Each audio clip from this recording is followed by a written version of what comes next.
Okay, let's discuss some of the major points of how you would go about organizing a definition paper.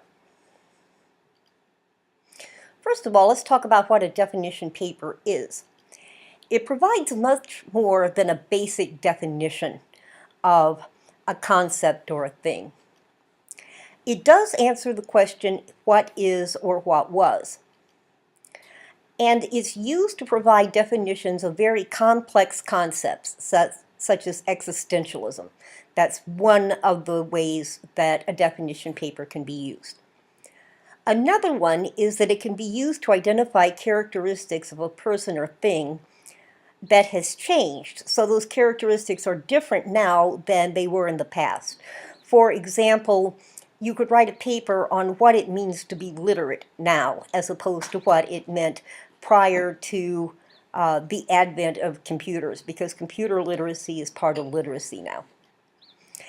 Another type of definition paper can be used to distinguish a particular member of a group from other members. For example, I could write a paper defining what a miniature dachshund is by discussing the characteristics of a miniature dachshund that distinguish it from other breeds of dogs.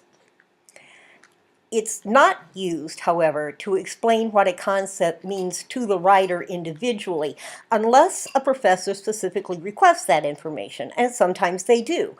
It wouldn't necessarily be out of the question for a professor to ask you to write a paper on what a particular philosophy means to you, or what a hero means to you.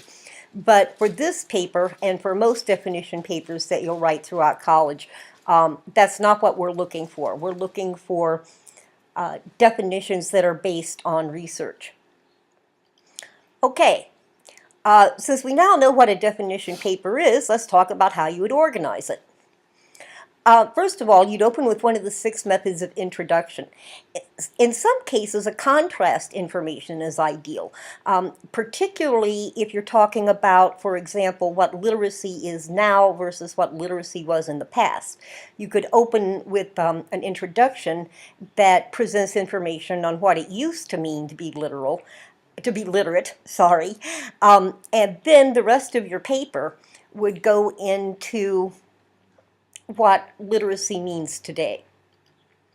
Your introduction, of course, would end with a claim, and your plan of development in your claim should list the characteristics that distinguish the thing or the concept that is your topic from others within the same classification.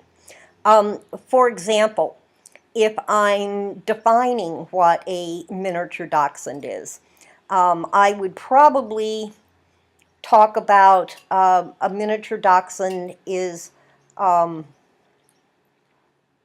has long ears, a long nose, and a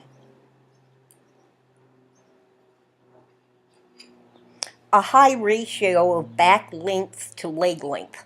And in that section, of course, I talk about the length of the back and their legs, because that's really what makes a dachshund, is that they have really long backs and really short legs. So that would be the most important distinguishing characteristic. So since it's the most important, it would be discussed last, and it would be named last in my plan of development. In some cases, you might need a background that includes some history. For example, if you are writing the definition of literacy now versus the past definition, you might have a little history as to how that developed. Certainly when you're discussing philosophies such as existentialism, there might be some terms other than existentialism that you're going to use in your paper that you want to define. But as always, the background section is optional, and you have to kind of determine based on your research whether you need that or not. Once you move into the body of the paper, it's going to be in emphatic order, so that the least distinguishing characteristic is discussed first, and the most distinguishing characteristic is discussed last. Going back to my dachshund example, long ears, that is a characteristic of dachshund that differentiates it from, say,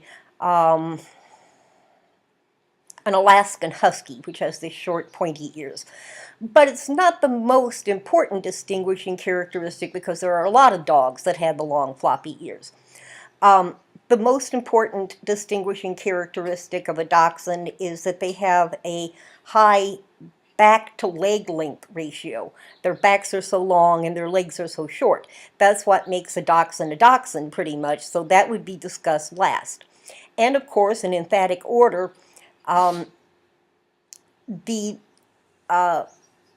first thing that's discussed, which in this case would be the least distinguishing characteristic, has the least amount of data and would be shortest, while the most distinguishing characteristic, which would be discussed last, would have the most data to support it and therefore would be the longest section of your paper.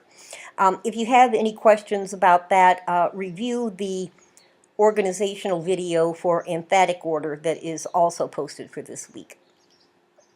It's very important to avoid making any kind of judgment or stating any kind of an opinion.